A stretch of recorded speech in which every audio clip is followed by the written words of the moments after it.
Muito bem, pessoal, vamos lá, mais uma aula hoje. Estamos encerrando a nossa matéria de bibliologia. Olha, parabéns, você que chegou até aqui. Foi uma jornada, hein? Hoje nós vamos ter a aula, agora vai ser a aula número 10.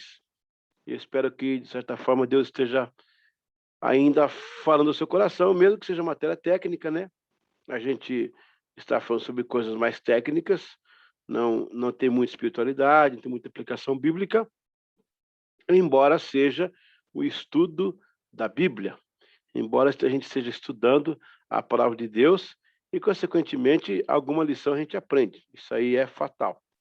Então, vamos para mais um episódio da nossa matéria de bibliologia. Vamos à nossa apostila, você que está com ela aí, e ainda vale aquele meu conselho, de você ter sempre contigo aí um papel, uma caneta, para você anotar coisas que a gente fala aqui na aula que não está na apostila.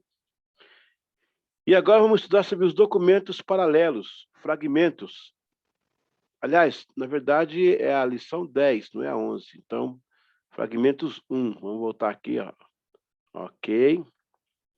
Aqui, agora sim. Fragmentos 1. Muito bem. Deixa eu isso aqui, levantar mais um pouco. Ok. Deu certo. Então, aula 10, documentos paralelos.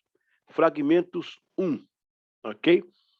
Olha, dos escritos antigos da era cristã, no começo da era cristã, nós vamos ter alguns registros de documentos importantes na bibliologia cristã, na bibliologia, e que vai nos remeter à época em que, no caso da igreja primitiva, começou então a desenvolver os escritos, todos aqueles documentos primários, né, conhecidos da patrística, dos patrólogos da igreja. Evangelhos de Taciano. Interessante que a igreja primitiva não tinha ideia de se fazer um cânon. Eles usavam as cartas de Paulo, alguns dos evangelhos. Umas igrejas tinham literaturas e cópias diferentes uma das outras. A ideia de Marcião de compilar livros chamou a atenção de alguns líderes da igreja. O problema era que tanto Marcião quanto os gnósticos diziam que parecia um mensageiro com um evangelho especial. Assim, a igreja lançou mão rapidamente dos evangelhos mais próximos a Cristo e os abraçou como defesa. Taciano elaborou o primeiro grupo de 4 evangelhos, pois circulava um pseudo-evangelho que seria de Tomé. Porém, não havia veracidade o bastante. Desta forma, a igreja iniciara sua jornada rumo ao cânon do Novo Testamento. Você percebeu que foi Marcião que provocou toda aquela celeuma?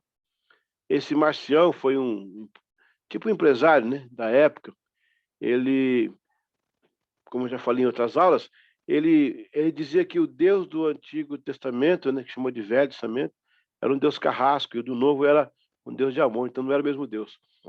Também ele eliminou o cano, aliás, ele desprezou o cano, não é o cano, os livros do Novo Testamento, só ficou com algumas partes, algumas cartas. Então era uma pessoa complicada. Depois ele começou a dizer que ele era o próprio Espírito Santo. Ele foi um problema no começo da igreja. Então Taciano elaborou o primeiro grupo de 4 evangelhos. Vai começar por aí, bem. Você vai entender como é que foi montado o cânon do Novo Testamento. Vamos lá, credo apostólico. Formular um credo era necessário para diferenciar do que Marcião e os gnósticos pregavam. O início dessa tarefa começou com o nome de símbolos da fé, uma vez que o termo símbolo era uma ideia de algo que se distribuía vindo da mesma fonte. Um símbolo se encaixando em outro mostrava a autenticidade da mensagem. Eles criaram o credo apostólico e do mesmo repartiam entre os irmãos para afirmarem a fé.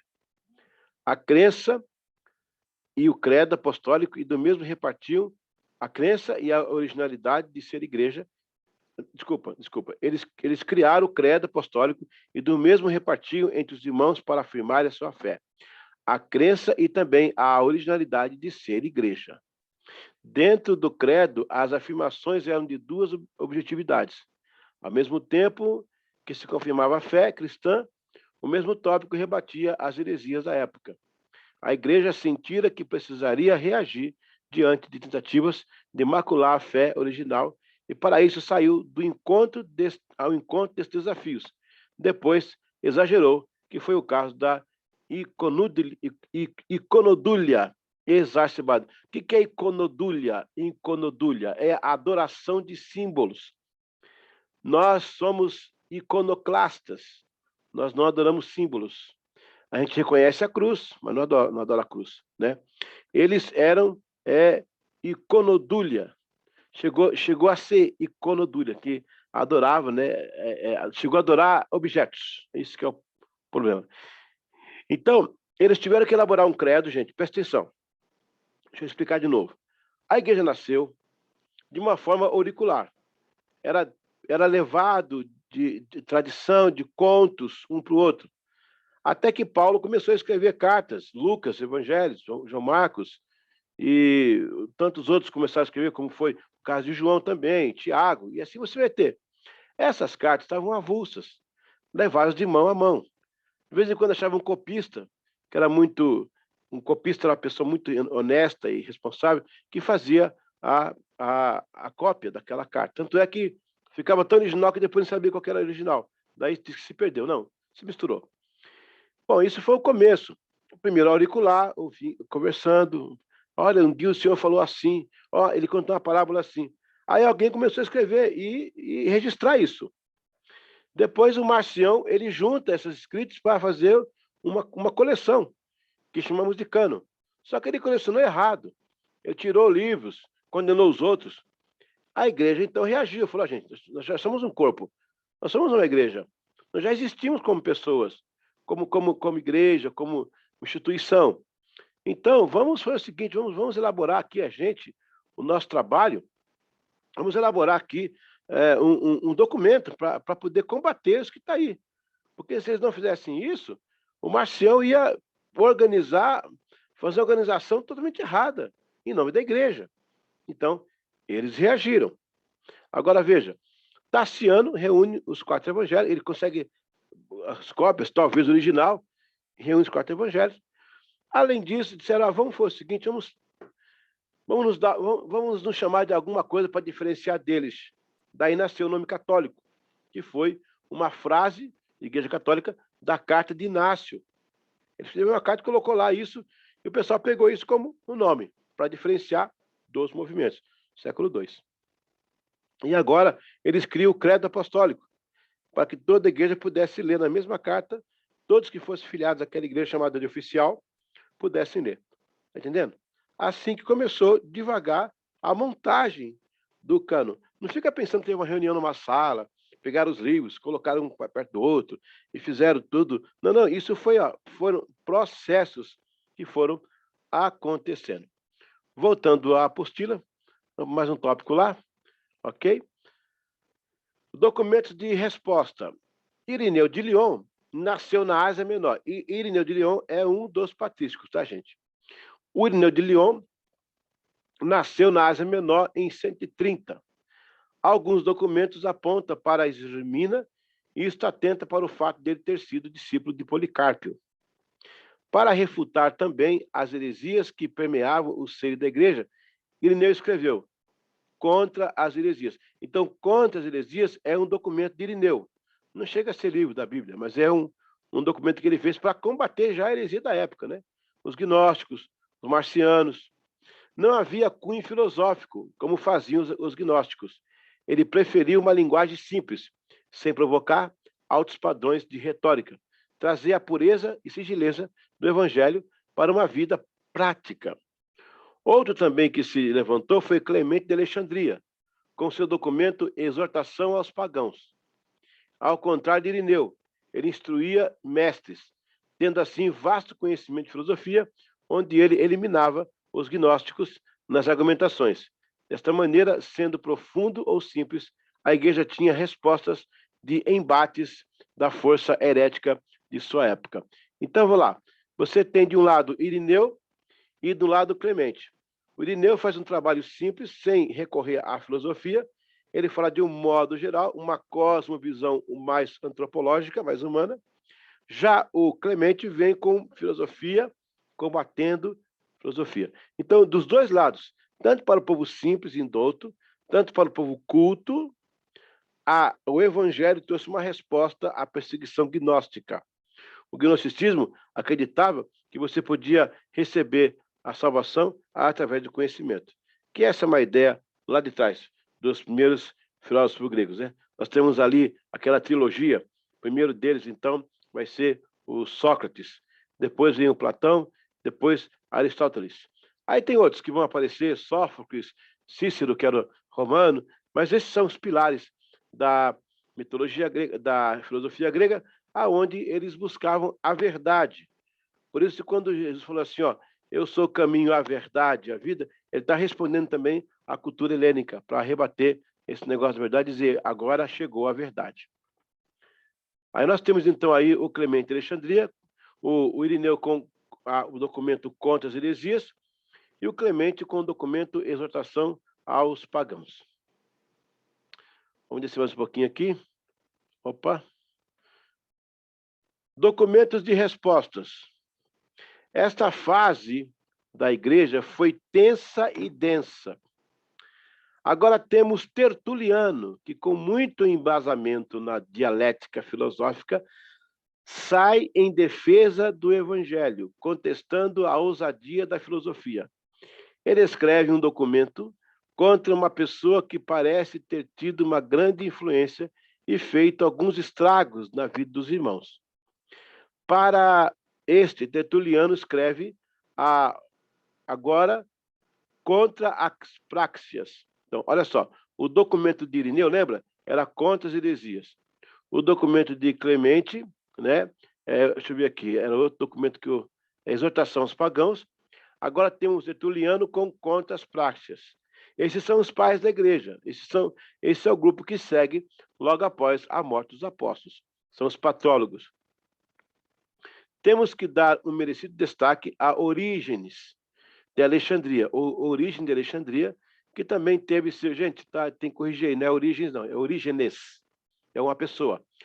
Orígenes de Alexandria, que também teve seu impacto nessa formação cauliar do cano cristão e seu desenvolvimento. Sua obra literária foi sui generis, e seu compêndio teológico foi uma das bases que segurou firme a pureza do evangelho e o poder da salvação. Suas obras são muitas, entre elas, Expla.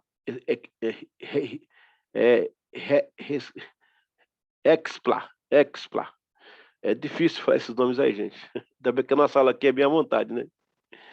Exapla. Melhor, Exapla. Como também a apologia contra Celso. A lista segue com uma obra sistemática enorme, de nome dos primeiros princípios. Então, de Exapla contra Celso, dos primeiros princípios.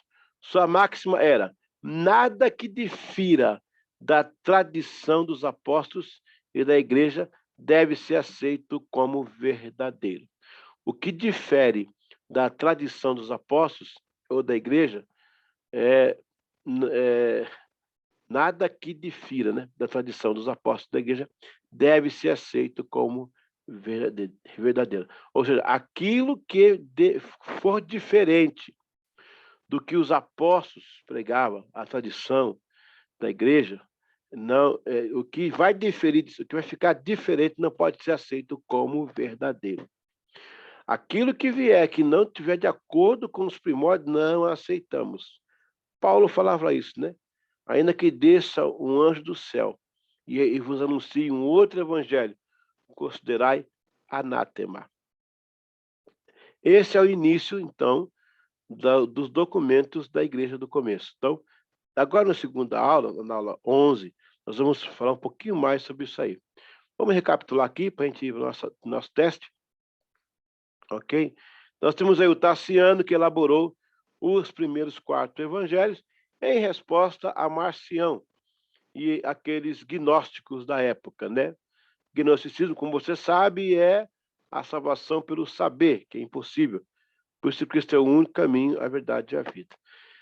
Também o credo apostólico nasceu, no começo era chamado de símbolos da fé, mas depois eles foram tão longe que acabou sendo iconodúlia exacerbada. Mas o credo apostólico em si, ele é maravilhoso, né?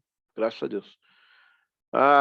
Os documentos de resposta, aí agora nós temos documentos que vão... Ó, nós temos 2 segmentos aí, gente.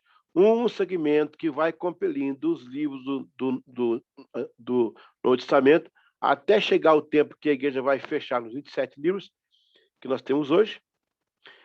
Do outro lado, eu tenho os patrísticos escrevendo para combater essas heresias que chegam, né? Aí nós temos do Irineu a contra-heresias, né, um trabalho dele. Do Clemente de Alexandria, nós temos exortação aos pagãos. Tertuliano tem contra Praxeas. Orígenes de Alexandria também escreve Hexapla e Apologia contra Celso e também dos primeiros princípios. Está aí esse começo, então, da documentação dos evangelhos. Vamos, então, ao nosso teste de hoje. Espero que você esteja já pronto para fazer. Ok? Vamos lá? Vamos anotar aí? Glória a Deus. Enquanto você recupera um pouquinho, deixa eu tomar um copo d'água para a gente melhorar aqui a garganta. Ok? Vamos lá.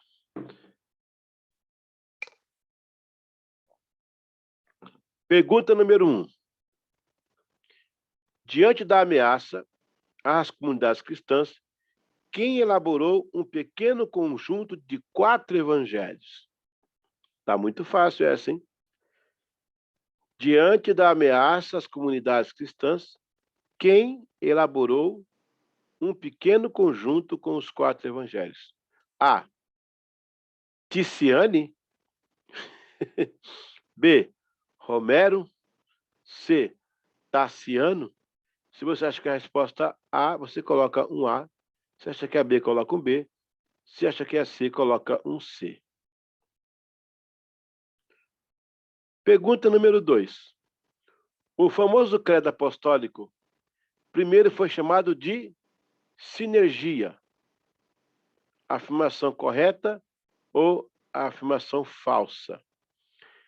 Deixa eu explicar aqui um pouquinho dessa pergunta. Nós temos monergia, monergismo e sinergia. O monergismo é uma coisa de um lado só, é só um segmento. É mono. Sinergia é mais coisas unidas para dar um todo. O documento do credo apostólico, ele é só uma linha ou ele tem vários elementos, por ser um credo? Tá certo? Então você pode, se for uma sinergia, você pode colocar como afirmação correta. Se você acha que não foi sinergia, põe a afirmação falsa. Aqui nesse caso, não é no sentido de ser verdadeiro ou falso, o evangelho, o credo em si. Mas o que o credo agrega é uma coisa só ou são vários tópicos de um mesmo sentido? É isso que tem que colocar, tá bom? Quais desses 2 também escreveram documentos contra os hereges? A. Orígenes de Clemente. B. Tertuliano e Irineu. C. Todas estão corretas. Então, você pode responder. Se você acha que é a A, coloca 3A. Se você acha que é a B, coloca 3B. Se você acha que é a C, coloca a 3C. Ok? Quais destes 2 também escreveram documentos contra os hereges? A. Orígenes de Clemente. B. Tertuliano e Irineu. C. Todas estão corretas. Ok? Última pergunta. Marcião compilou a primeira e modesta ideia do cânon. Isso fez a igreja A. Reagir e publicar refutações. B. orar e jejuar. C, se esconder e deixar quieto. O que você acha que a igreja fez quando o Marcião compilou esse documento? Esse Marcião era um herege. Ele lutou contra a igreja. O que você acha que ele fez? Ele reagiu e publicou? A igreja, no caso, a igreja. Ela reagiu e publicou refutações? Ou ela só orou e jejuou? Ou ela se escondeu e deixou quieto? O que você acha que a igreja fez? Responda aí as suas respostas, entregue suas respostas para o monitor, ele vai conferir no gabarito, vai dar a nota e reportar para a secretaria. Nós vamos ficando por aqui, agradecendo você por mais essa aula, que está comigo aqui agora. Nós vamos agora para a aula número 11. Essa aqui foi a 10, sobre bibliologia. A gente volta daqui a pouco para continuar com os documentos aí do Novo Testamento, para você entender a ideia de como foi criado, de como foi formado. Te vejo daqui a pouco na próxima aula. Vamos lá, em nome de Jesus.